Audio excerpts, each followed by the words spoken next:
Olivia, I hate to interrupt you here, but the president is speaking there to reporters there in the tarmac in Asheville. Let's go to him now. And you know who they are, and we're going to fix it. And we're going to fix it as fast as you can. It's a massive amount of damage. FEMA has really let us down, let the country down, and I don't know if that's Biden's fault or whose fault it is, but we're going to take over and we're going to do a good job. We're going to assign Mr. Watley, who's fantastic, frankly, and the governor and everybody else that's going to work. We're going to supply the money, supply a lot of the money. Maybe you have to chip in something. You'll chip in a little something, like maybe 25% or whatever. But we're going to get it done as quickly as we can. And we want to take care of the people of North Carolina. It's so interesting. Everybody's talking about California, and that's a mess. But I said, I'm not going to California until I stop in North Carolina. So here we are. We're going to go visit the site, and we're going to work with probably 3 of the congressmen, Republican congressmen, who've been fantastic, whose areas have been affected, and with Michael Watley, the governor, and whoever else is, we decide to get involved. Probably less FEMA, because FEMA just hasn't done the job. And we're looking at the whole concept of FEMA. I like, frankly, the concept when North Carolina gets hit, the governor takes care of it. When Florida gets hit, the governor takes care of it, meaning the state takes care of it. To have a group of people come in from an area that don't even know where they're going in order to solve immediately a problem is something that never worked for me. But this is probably one of the best examples of it not working. And there's been some others, like in Louisiana, etc. So we're going to be doing something on FEMA that I think most people agree. I'd like to see the states take care of disasters. Let the state take care of the tornadoes and the hurricanes and all of the other things that happen. And I think you're going to find it a lot less expensive. You'll do it for less than half, and you're going to get a lot quicker response. So that seems to be the recommendation, but we'll be making that recommendation over the next couple of weeks. We're going to go to the site now, and we're going to figure out a plan for really demolition and cleaning, because not a lot's been done, and we're very disappointed in the Biden administration, but we're going to make up for lost time. And I said I'd do that, and this is about the earliest we could possibly be here, and we're honored to be here. This has been a great state. They're great people, and they've really been mishandled. But this group is going to be great, and we're going to get it taken care of. Any questions? How will you respond to FEMA? Do you expect to ask Congress for additional aid for North Carolina and California? It will be direct. In other words, the aid will go through us. So rather than going through FEMA, it will go through us. And I think maybe this is a good place to start. And in all fairness to the governor, and in all fairness to everybody else, FEMA was not on the ball. And we're going to turn it all around. Yes. A lot of Americans think that this is symbolic of what your campaign was all about. America first, putting your priorities to Americans. Even going to California, where their policies might have been one of the biggest reasons why they've had these problems. But you're putting the American people first. Your thoughts on that? We are. Thank you. I like that question. Boy, I want more questions like that. That's even a statement. Thank you very much. He's a good man, that guy. And he's also a very professional reporter, I have to say. Thank you very much. Yeah, we're putting America first. We're putting, in this case, North Carolina and California. We're going to do a good job in California. That is a disaster like, I don't know if we've ever seen anything like it, frankly. They say the biggest in the history of California. I think, has anything bigger than that happened in the whole country ever? It looks like, I don't want to say what it looks like, but you know what I'm going to say. It looks like something hit it. And we won't talk about what hit it, but it is a bad, bad situation. And I guess I'm going to meet with some government officials. But, I mean, much more importantly, and in California, just to revert to it for a second, millions of gallons of water are waiting to be poured down through already the half pipes that are already built. I mean, they've been up for 40 years. And about 20 years ago, they turned off the water. And it's the water that comes from the Pacific Northwest. Some of it comes out of Canada, and it flows there, and it probably has flowed there for 1 million years. And they turned it off, and they routed out to the Pacific. And in the meantime, you don't have water in the hydrants. You don't have water in the sprinkler systems. It's the craziest thing I've ever seen. And everyone's trying to figure out why aren't they turning it back. They say it's the Delta smelt, it's a fish, but I find that hard to believe. But we'll figure it out. And without doing that, you're going to continue to have problems. Mr. President, what are you prepared to do, sir, if OPEC doesn't respond to your call to cut oil prices? Well, we want to see OPEC cut the price of oil, and that will automatically stop the tragedy that's taking place in Ukraine. It's a butchering tragedy for both sides, by the way.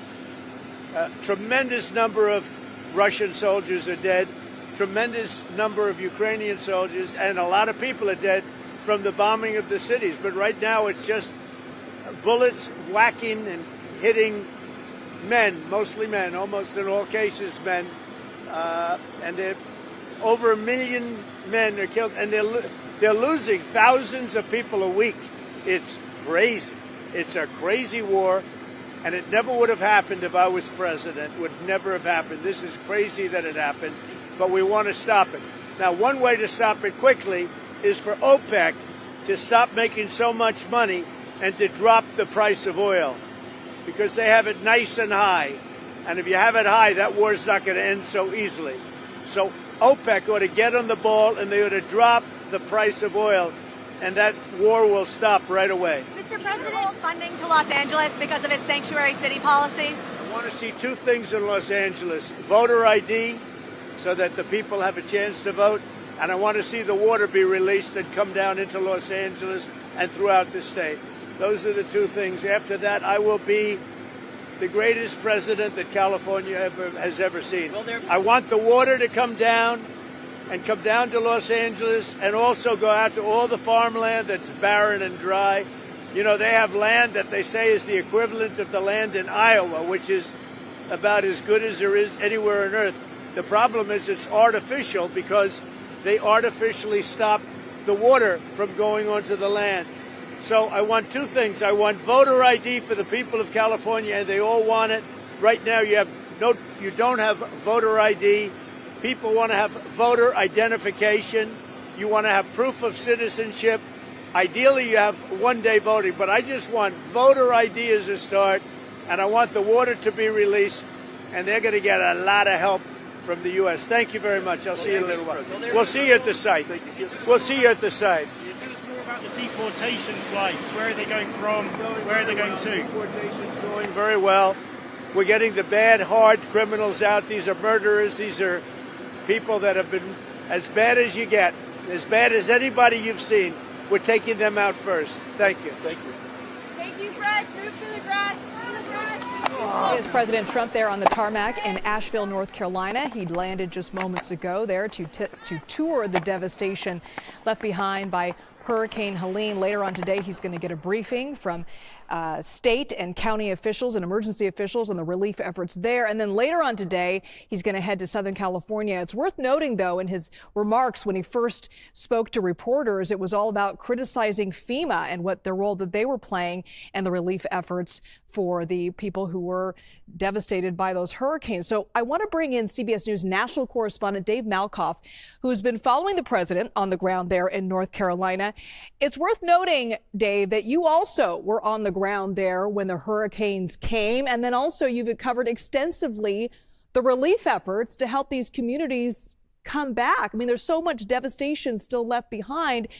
I'm curious, what did you make about the president's comments about the states taking care of their own natural disasters and then criticizing FEMA? Well, Liz, there is this notion that he's putting forward, and we've heard this before, and we heard it again today in a little bit more detail, of taking the facility of FEMA and moving it into the states and the things that FEMA does and moving it into what the state would do. But this is at least a $59 billion disaster, just Hurricane Helene and the devastation that it wrought here in Appalachia and all throughout its path as it came up here. It had enough power to push all the way into the state 500 miles from landfall and do all of this. So if you're talking about $59 billion or $60 billion here, and then another 59 or 60 billion dollars in California. You're talking about lots and lots of money, and we have so many billion-dollar disasters, and you would have to have the states find out a way to funnel that money from the federal government possibly, and then into their own recovery effort. And we're talking about things that cannot be recovered. There are more than 2,000 landslides that have happened in this region alone. So there are some areas, an area larger than the size of Rhode Island, that cannot be built on again because of all those landslides. So we're talking about a huge, huge recovery effort. Just one bridge that goes out, you're talking about $5 million to put that bridge back. And we have more than 800 bridges just in North Carolina alone that are damaged or destroyed. So there are so many projects that would take so much effort that it would be a big deal to move it from the Federal Emergency Management as folks in D.C. and then move it down to each state, each individual state. And I'm not sure what kind of logistics they have in those states, but definitely this is the second time that we've heard this from President Trump, and we'll probably hear more about this from J.D. Vance on Meet the Press this Sunday. And Dave, yesterday you did a very compelling story where you toured some of the damage that was happening. And it looks like from your video that you had yesterday that this hurricane could have happened yesterday. I mean, that's just the damage that's been left behind and just the massive effort to clean up. We know the president will be meeting with a family that lost their home to the hurricane. And you've spoken to survivors in the state about what they think the president will do for them. What did you learn from those conversations?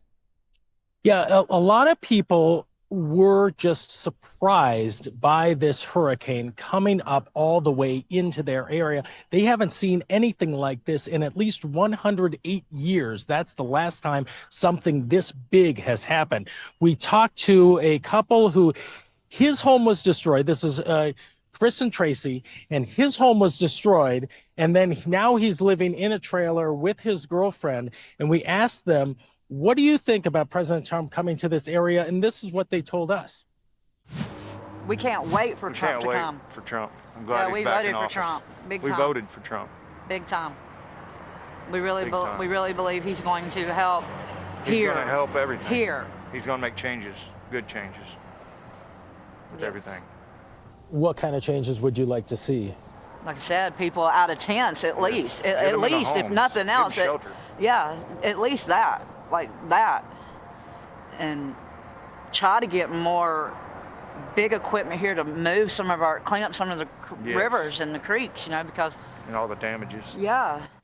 We have heard a lot of people talking about the problems that they have had with FEMA and trying to get relief from that organization, but also they've run into red tape from their local organizations on the county level, and people in some cases are taking matters into their own hands, and instead of going through and getting money from FEMA and waiting, they're going ahead and putting things together with just what they call mountain ingenuity, where they take maybe a rail car and put it over the river area, and this is the river right here, and that's a way that they can get from one side to the other, and that's just a temporary solution. But getting this infrastructure put in, it takes you have to put in a site survey, you have to get the grant money for that, you have to go through the entire construction process that could take a year or more.